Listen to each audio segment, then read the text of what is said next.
Today I'm going to talk to you about first-time home buyers and what you should do to prepare to purchase your first home, or and you're purchasing a second home, what you need to do.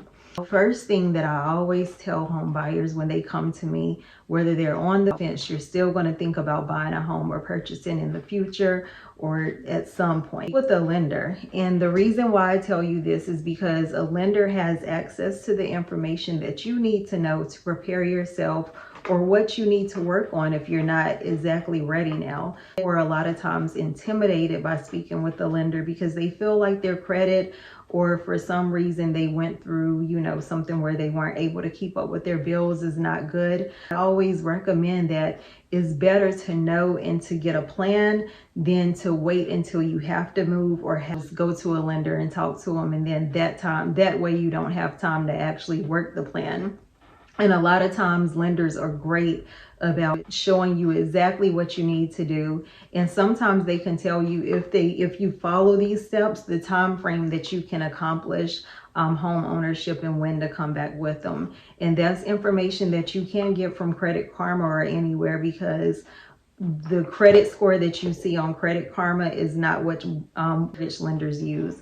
So always go to a lender is my tip number one. So another tip is, when you're in the process of purchasing a home, or you know that you want to purchase a home, do not make any major purchases such as a car or anything that's going to throw off your debt to income ratio, because this can affect how much home that you can afford by the amount of credit that you have on your credit report when a mortgage lender is pulling it to actually see what you qualify for. So if you want to stay in an area and you're already looking at houses and you know that it's a certain limit, the price point is in a certain range, try to hold off any major purchases before speaking to your lender, and then they'll let you know what you can do and do it in that time frame, so that it won't mess up your home purchase. Another thing is something that is obvious, but sometimes we have to tell people. Do not co-sign for anyone because that debt is also your debt and is showing up on your credit report. So if you know that you want to purchase a home and you're going to make that purchase, do not co-sign for anyone. Help them find another option, or I don't know, but don't co-sign for anyone. And then tip number 3 is, make sure you save, and save. Because even if you use your VA loan or a loan like a USDA loan, where there's 100% finance and zero money down, you still have to be prepared to pay closing costs. Closing costs have to be paid. So I would say typically save around 6% is what I've been seeing. And I know that sounds like a huge number, but you're going to take that number as far as whatever home you purchase, you're going to take the purchase price and 6%, and that is how much you would actually need to save, for your closing costs. Better to be safe than sorry.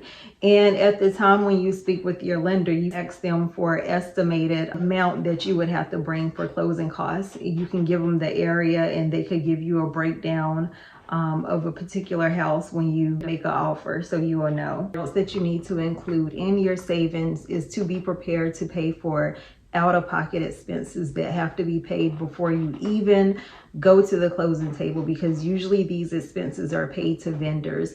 Inspection, and then other inspections come with the home inspection. If the home has a ventilated fireplace that needs to be inspected, that will be a separate inspection. Your appraisal, a lot of times now, is not paid at closing but paid at the time the appraisal is purchased or ordered, as well as other little inspections that could come with it. It would just depend on what that home has. Like if it has a septic tank, then you would need to inspect that. So just be prepared, have something in the cushion to pay these expenses, because sometimes it catches people off guard if they aren't informed. And I would not purchase a house or I would not recommend purchasing a house without these inspections, because the last thing that you want to do is actually move into the house and have problems that will cost you bukus of money, and then you have a mortgage payment on top of these unexpected expenses. So yeah, please save for those expenses as well. And then hire a realtor, because a realtor, and a great realtor, is going to inform you on everything that you need to know about the areas. They're going to help you with your home search. They're going to help you get into homes. And most of all, they're going to walk you through all the paperwork. A lot of times, if you don't do this on a daily basis, or you don't know what to look for. So I would recommend that you hire a great agent. And then start house hunting. Before you even get to your agent, you have so much access to information in homes on Zillow, Realtor.